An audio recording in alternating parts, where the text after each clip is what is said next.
Dear student, जय Hind everyone.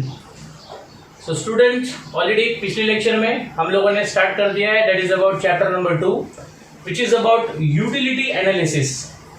Utility analysis के chapter में ऑलरेडी मैंने आपको मीनिंग समझाया था। एक बार फिर से हम रिपीट करते हैं मीनिंग को कि that utility means what. Utility is the capacity of A commodity which satisfy human want. Utility, हम कमोडिटी की उस कैपेसिटी को कह रहे हैं। कमोडिटी में वो कैपेसिटी होनी चाहिए, कमोडिटी में वो क्षमता होनी चाहिए जो एक ह्यूमन की वांट को सेटिस्फाई कर सके। बेसिकली आप और हम एक ह्यूमन कैटेगरी में आते हैं। हम लोग हमेशा उसी टाइप्स के गुड्स और उसी टाइप के सर्विसेज का कंजम्पशन करते हैं और उसका इस्तेमाल करते हैं जो वस्तुएं, जो सेवाएं हमारी वांट को सेटिस्फाई करें। हम किसी मार्केट में जब किसी चीज़ की शॉपिंग करते हैं तो we always select those type of product और those type of commodity which we like it, जो हमें पसंद है, जिसका कलर हमें अच्छा लग रहा है या जो हमारे साइज का है या जिसको हम प्रेफरेंस देते हैं। तो ये सारी चीज़ें हम सेलेक्ट क्यों कर रहे हैं? क्योंकि यही वो चीज़ें हैं जो हमारी वांट को सेटिस्फाई करेगी। That's why we have a utility of this thing. हम उन सभी चीज़ों को नहीं सेलेक्ट करते जो हमारी वांट को सेटिस्फाई नहीं कर सकते। ओके, सो इसलिए यूटिलिटी में आपको सिर्फ याद रखना है कि हम कमोडिटी की उस कैपेसिटी की बात कर रहे हैं जो कैपेसिटी ह्यूमन की वांट को सेटिस्फाई कर सके। Now we are going to discuss the types of utility. पिछले वीडियो लेक्चर्स में हम लोगों ने फीचर्स ऑफ यूटिलिटी सीखा था। आज के हम लोग वीडियो लेक्चर में डिस्कस करेंगे what are the different types of utility. तो यूटिलिटी के टाइप्स को स्टार्ट करने के पहले please make one thing in your mind कि दैट यूटिलिटी का कॉन्सेप्ट पढ़ना क्यों इंपॉर्टेंट है। Again this concept is important to understand the satisfaction of human wants only. क्योंकि यूटिलिटी मतलब यूज करने का, किसी भी प्रोडक्ट को यूज करने के पीछे ह्यूमन का एक ही मकसद होता है, एक ही ऑब्जेक्ट होता है कि दैट ह्यूमन की वांट मैक्सिमम सेटिस्फेक्शन होनी चाहिए। तो let's start with the types of utility now. Okay, so type number 1 is form utility. Form utility का मतलब क्या होता है कि जब किसी कमोडिटी का हम अगर आकार बदल दे, उसकी साइज बदल दे, उसका शेप बदल दे, और अगर हम किसी कमोडिटी का साइज, शेप, स्ट्रक्चर को चेंज कर दे और ये सब चेंज करने से अगर उस कमोडिटी का यूज अगर बढ़ जाता है तो ऐसी यूटिलिटी को हम लोग कहेंगे फॉर्म यूटिलिटी। फॉर एग्जाम्पल, अगर समझो हमारे पास कोई एक लकड़ी का बड़ा टुकड़ा पड़ा हुआ है और उस लकड़ी के बड़े टुकड़े की मदद से अगर हम कारपेंटर की मदद से उस लकड़ी के टुकड़े का अगर चेयर बना दे तो उस लकड़ी के टुकड़े का जो यूज है वो ऑटोमेटिकली बढ़ जाएगा। क्योंकि पहले उसका फॉर्म कुछ और था और जैसे ही वो चेयर बन गया ऑटोमेटिकली उसका यूज क्या हो गया, बढ़ गया।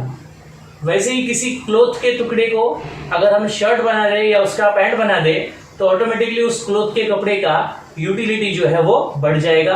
तो यहाँ पर यूटिलिटी कैसे बढ़ रहा है? जैसे ही हम उसका फॉर्म चेंज कर रहे हैं, जैसे हम उसका स्ट्रक्चर बदल रहे हैं, उसका हम शेप बदल रहे हैं, तो फॉर्म, स्ट्रक्चर, शेप को चेंज करते अगर किसी कमोडिटी का यूज अगर बढ़ रहा है तो that is called as a form utility. Second types of utility is place utility. Now place utility means what कि when the utility of a commodity increases, when the utility of commodity increases due to change in its place, अगर हम commodity को use करने की जगह अगर बदल दे और प्लेस के बदलने से अगर उस कमोडिटी का यूज अगर बढ़ रहा है तो that is called as a place utility. मतलब प्लेस के चेंज करने से, प्लेस ऑफ यूज अगर मैं चेंज करता हूं और उसकी वजह से उसका अगर यूज अगर बढ़ रहा है, उसकी यूटिलिटी अगर बढ़ रही है तो it is called as a place utility. For example, last lecture में मैंने आपको एग्जाम्पल दिया था कि जम्मू कश्मीर में एप्पल का प्रोडक्शन बहुत होता है लेकिन वहां पर उसका कंजम्पशन बहुत कम है। तो जम्मू कश्मीर में एप्पल का यूज बहुत कम है। अगर उसी एप्पल को हम अगर जम्मू कश्मीर से ट्रांसपोर्ट के मीडियम से अगर मार्केट में लेकर आए, मुंबई के, कलकत्ता के, कहीं के भी, तो ऑटोमेटिकली उस एप्पल का यूज क्या हो जाएगा, बढ़ जाएगा। तो हमने एप्पल नहीं चेंज किया, सिर्फ एप्पल का प्लेस चेंज किया और प्लेस के चेंज करते ही उसका यूज क्या हो गया, बढ़ गया। और एक एग्जांपल ले सकते हैं, जो वुलन क्लॉथ होता है, जो गर्म कपड़े होते हैं, जो स्वेटर होता है, उसका अगर हम लोग यूज मुंबई में सोच रहे हैं तो इस समय तो मुंबई में ऐसे वुलन क्लॉथ का कोई यूज नहीं है, लेकिन जैसे ही वुलन क्लॉथ की प्लेस को चेंज करके अगर हम श्रीनगर या जम्मू कश्मीर चले जाए तो ऑटोमेटिकली वुलन क्लॉथ का यूज क्या हो जाएगा, बढ़ जाएगा। तो अगेन प्लेस के चेंज होने से अगर किसी कमोडिटी का यूज अगर बढ़ रहा है तो it is called as a place utility. Third type of utility is called as a service utility. Now service utility में आपको याद रखना है कि दैट हम लोग डिफरेंट टाइप्स की पर्सनल सर्विसेज जो है वो लोगों से लेते हैं, लेकिन हमें हमेशा सिर्फ प्रोफेशनल पीपल जो होते हैं, जैसे एग्जांपल अगर हम बीमार पड़े तो हम बीमार पड़ने के बाद अगर किसी डॉक्टर से सलाह अगर लेते हैं या डॉक्टर से दवाइयाँ इंजेक्शन अगर लेते हैं तो डॉक्टर की दवाइयाँ इंजेक्शन हमें ज़्यादा सेटिस्फाई करती है। लेकिन अगर समझो बीमार पड़ने के बाद आप किसी काका से मामा से अगर पूछकर दवाई खाते हो तो शायद उनकी सेवाएं आपको सेटिस्फाई न भी करें, लेकिन अगर वो प्रोफेशनल पीपल है, अगर आप उनसे सर्विस अगर आप लेते हो तो ऑटोमेटिकली आपका सेटिस्फेक्शन लेवल क्या हो जाएगा, बढ़ जाएगा। मतलब उसके सर्विस की यूटिलिटी कैसी होती है, ज्यादा होती है compare to other people who are not professional. Okay, so when the utility is increases when we are taking a services from the professional people only, so that is called as a service utility। तो service utility कब इस्तेमाल अच्छी तरह से होगी, जब आप उस सर्विस को किसी प्रोफेशनल पीपल के द्वारा लोगे तब। किसी भी जनरल लोगों से लेकर के वो सर्विसेज हमें कभी सेटिस्फाई नहीं करती है। तो जो भी प्रॉब्लम या जो भी समस्याएं आती है उन समस्याओं का समाधान हमेशा जब हम प्रोफेशनल पीपल से लेते हैं तो उनकी सेवा हमें ज्यादा सेटिस्फाई करती है कंपेयर टू जनरल लोगों से ली गई सेवाओं से। Next type of utility is called as a knowledge utility. ना नॉलेज यूटिलिटी का मतलब क्या होता है कि when the utility of commodity is increases while acquiring a knowledge.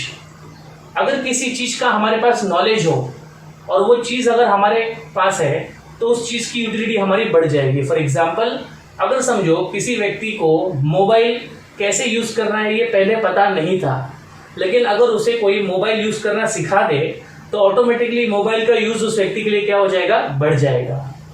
पहले क्यों यूज कम था, क्योंकि उसके पास मोबाइल को यूज करने का नॉलेज नहीं था, लेकिन अब उसके पास नॉलेज है तो ऑटोमेटिकली उसके लिए मोबाइल की यूटिलिटी कैसी होगी, ज्यादा होगी। तो यहाँ पर नॉलेज के आने से अगर किसी कमोडिटी का यूटिलिटी अगर बढ़ता है तो that is called as a knowledge utility. Next type of utility is called as a position utility.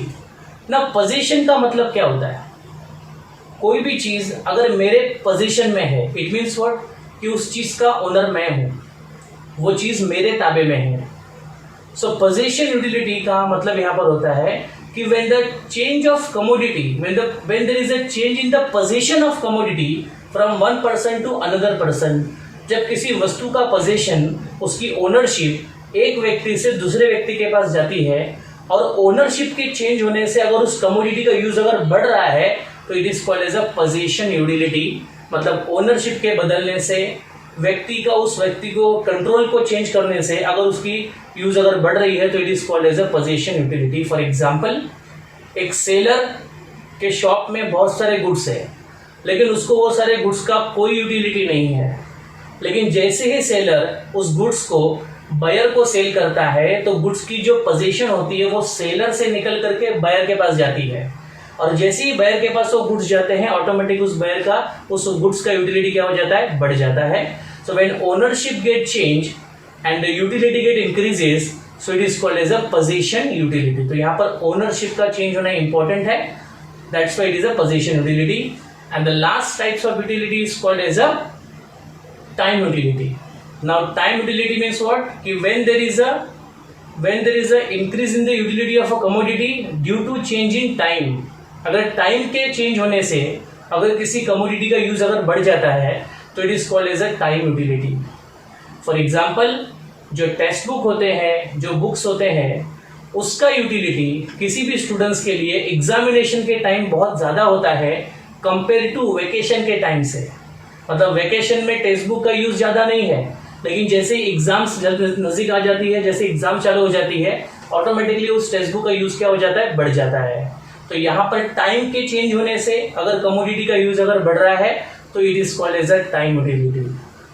तो students this all are the 6 types of utilities are there जो आपकी एग्जाम्स 4 से 5 मार्क के लिए एग्जाम में पूछा जा सकता है।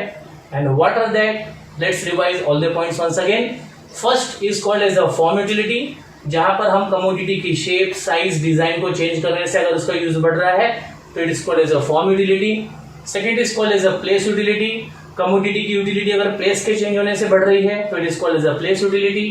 Third is called as a service utility, जहां पर हम जब कोई सर्विसेज किसी प्रोफेशनल पीपल से लेते हैं, कोई पर्सनल सर्विस जब किसी प्रोफेशनल पीपल से लेते हैं तो वो यूटिलिटी हमें ज्यादा सेटिस्फाई करती है, तो it is called as a service utility. Next is called as a knowledge utility, जब किसी कमोडिटी का यूटिलिटी नॉलेज के आने से बढ़ता है तो it is called as a knowledge utility. Next is called as a position utility, when the utility of any commodity get increases due to change in the ownership, due to change in the possession, so it is called as a possession utility. And the last point is called as a time utility, when the commodity utility get increases due to change in the time of use, it is called as a time utility. So please go through with this all the 7 types of utility so that your question will get completed. Okay, so this second chapter ka we have completed 2 question, features of utility and types of utility. Next section में we will discuss the total utility, marginal utility और total utility और marginal utility के बीच का relationship हम लोग next video lectures में discuss करेंगे। तब तक के लिए बाय एवरीवन, टेक केयर, जय हिंद।